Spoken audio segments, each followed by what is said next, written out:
What's up, YouTube?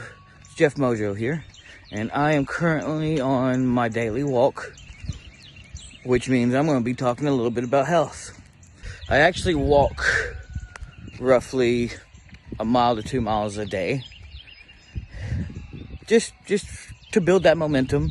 You know, I work out like you've seen in that video. Come soon, I'm going to actually start doing regular uploads of different exercises to focus on, because when you're actually trying to build and tone specific areas, it's different than just getting that energy going. You want to focus on one thing at a time and not just a little bit of everything like I've been doing. That being said, today I am going to get a physical done. I'm going to be recording some of it, probably not a lot of it. I don't know. I'll just see what the nurses and the doctors say. I'm not actually paying for this because it's through it's a DOT physical. It's through the company that I'm actually trying to go to work for. As you know, or if you've watched my other stuff, I'm a truck driver, and I've been between jobs since I started this channel. There's a lot of backstory to that. I'll get into that later. But the thing is I know I'm going to fail this physical. I don't want to. I'm praying I don't. The reason why I know I'm pretty sure I'm going to fail this physical is because I have what's called sleep apnea. Now, sleep apnea might not seem like a big deal. I didn't to me when they first told me. However, understanding what sleep apnea is, you'll soon discover that it's a bigger deal than people realize. What happens is, if you have sleep apnea, okay, everyone holds their breath when they're sleeping. It's a common phenomenon. Thing is there's a way to measure how often you hold your breath within an hour. If you do it 15 or more times for longer, I think 30 seconds or 60 seconds or something like that, then you have sleep apnea. It's common to do it under 15 times. I got a mild case. You know, I held my breath for a total of a minute, I think 20 times within an hour. So that means in an hour's time, 20 minutes of that hour, I'm not breathing. I have no oxygen.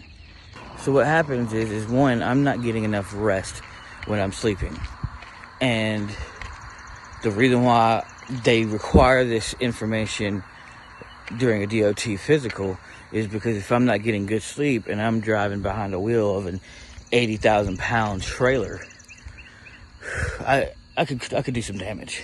So that makes sense. But let's focus on the destruction that sleep apnea can cause. Your brain needs oxygen, obviously.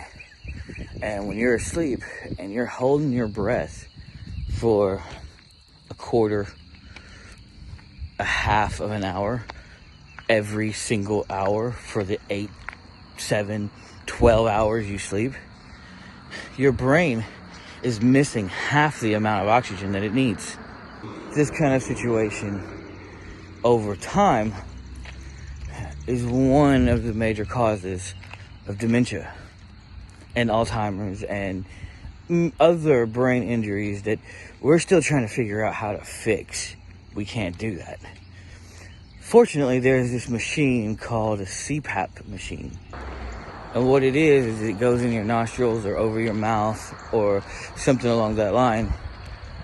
And it registers when you're breathing and when you're holding your breath. And if you hold your breath longer than a certain amount of seconds, I think it's like 10 seconds, it'll shoot a puff of air into your lungs to open them back up so you can start breathing again. Now, the regulation says that I have to use this every day, or at least 70% of the time. since I've not been driving, I haven't been using it. So I'm gonna go to get this physical done, and they're probably gonna tell me I need to do 30 consecutive days using it before I can go back to work. So there's that. Okay, so I want to focus a little bit on the causes of sleep apnea. There are some natural causes that people are just born with that can cause sleep apnea, but those cases are pretty rare. Most of the time, it's our own fault for having sleep apnea. So the thing is sleep apnea is actually curable, but it doesn't take medicine to cure it in most cases. In most cases, it's your living habits that cause it. You know, smoking, obesity, things like that. Maybe, imagine it this way. If you lay down and you're of normal size, of the size you were intended to be, your muscle, your diaphragm, opens and closes your lungs. And as you gain weight and more weight and more weight, the diaphragm has to put more and more pressure to open up your lungs. Over time, it gets to a point to where it struggles to do that.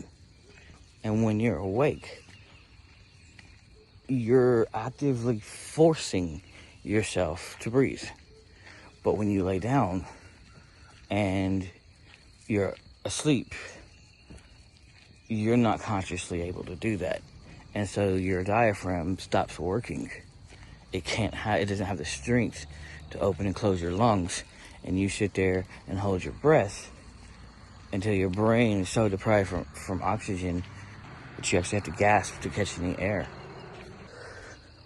But, you know, exercising, nutrition changes, diet changes, quitting smoking, there are ways that you can become healthier and get rid of sleep apnea. I do want us to focus on getting healthy, not just for me, but for you too. Sleep apnea, diabetes, weight loss, nutrition, all kinds of stuff. Anyways, here's another car that's coming. I'm gonna get off here. Peace.